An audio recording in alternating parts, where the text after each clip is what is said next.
Hello everybody. Just want to talk about some of the aftermath from SummerSlam.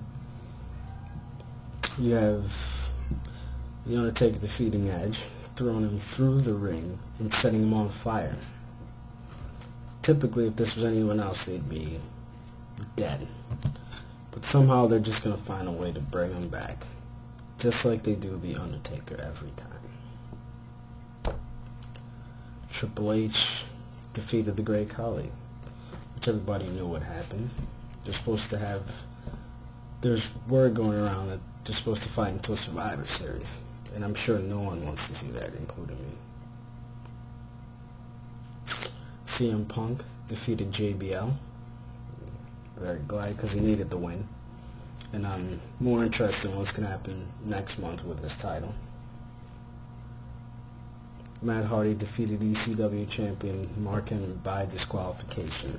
He does not get the title. Read on the preview for ECW that they're supposed to have another match. Not sure if it's for the title. I hope they're saving that for a little bit later.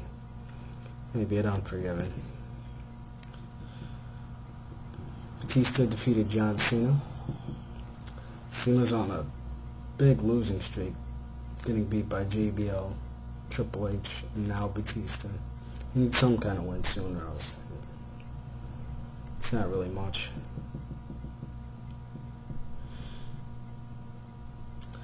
MVP defeated Jeff Hardy. I thought this would happen, and it did. Pretty much the way I thought it would happen, exactly. Because Jeff couldn't win straight, and neither could MVP. It just couldn't work out that way. It just wouldn't make sense. Winner takes all match. Beth Phoenix and Santina now have the Women's and Intercontinental Championship. This surprised me because there's nothing they could really do with it. They can't bring it to the next pay-per-view because who would Santina really fight? The mid-card is kind of shaky right now. They should bring some of those top-level guys that are all fighting for the title picture, in the title picture, a little bit down to help the young and developing people and storylines.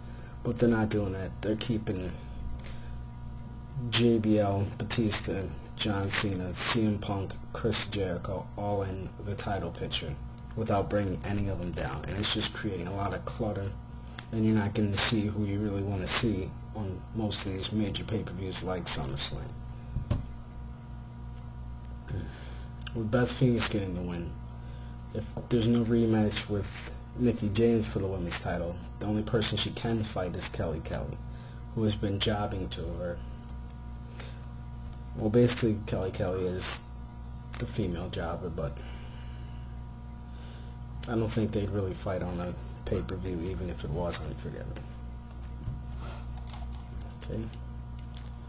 And the HBK announcement.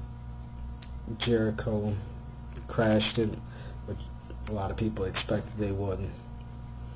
Shawn Michaels said he would retire, came down with his wife Rebecca, and Chris ended up punching her.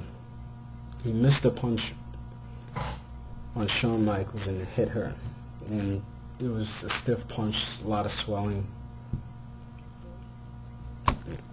and a lot of people are mad because HBK really didn't do anything afterwards. He just hit his wife and he kind of sit there. Chris Jericho slid away nice, and that wouldn't make much sense either, but then again, they're probably going to fight it Unforgiven. Now, I'm just going to talk about a few other things. Kofi Kingston losing the Intercontinental title. He just really got the title. It does not make sense for him to lose it, especially since they don't even have a strong Intercontinental title picture.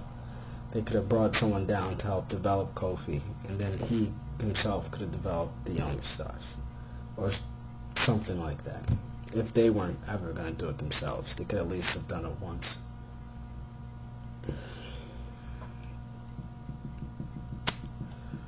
So far, the Unforgiven card, I'm thinking about how it's going to play out.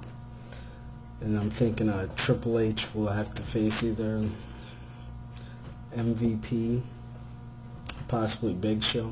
I don't think they'll put The Undertaker up so quickly right after the Hell in a Cell and all that, unless Triple H wants to take time off, and then they'll pass the title to The Undertaker or the Big Show, which would be a decent match. But I don't think they'll pass the title to MVP that soon. The World Heavyweight title picture's looking like Batista's on the poster, but the poster for the WWE basically has the John Madden effect. Who's ever on it usually doesn't win, or is not on the pay-per-view. But I think Batista will be in the title picture, and it'll be CM Punk versus Batista versus Cena in a triple threat match. Earlier I quoted saying that MVP would face Shelton Benjamin and Jeff Hardy in a triple threat match, which I think will be saved for a little bit. And possibly MVP might go for Triple H just to put Triple H over for one more month. And possibly have Jeff interfere in that match. Mark Henry versus Matt Hardy. It's inevitable. They have to have a rematch on a pay-per-view like Unforgiven. JBL, he should be kept off for a little bit. I think a lot of people are sick and tired of seeing him so many times, but I have a feeling we're going to see him a lot on Raw tonight.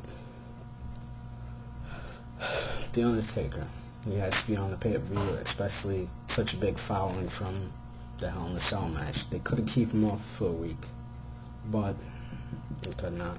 I see some kind of aftermath with the thing, him and Vicky getting into it from her still having some sort of feelings, and him, I guess, killing her husband.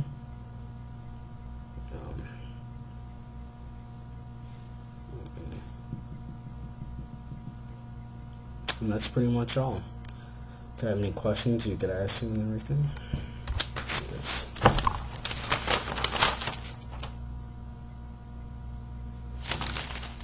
Well, I want to talk a little bit about the tag team titles. They should really put a tag team match on here. I was waiting for one from SummerSlam, but they didn't put one on here, not for the titles.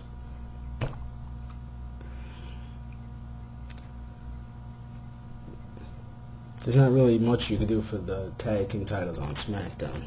You have Hawkins and Ryder possibly against Jesse and Festus, which I can't really see Jesse and Festus getting the titles.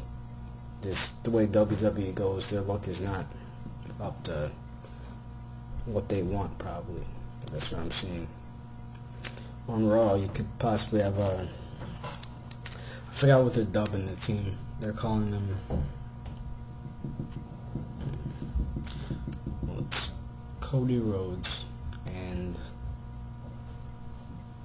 I always forget this guy's name, Ted DiBiase, though his father has the same name. I don't know. They call him the $1 Million Dream.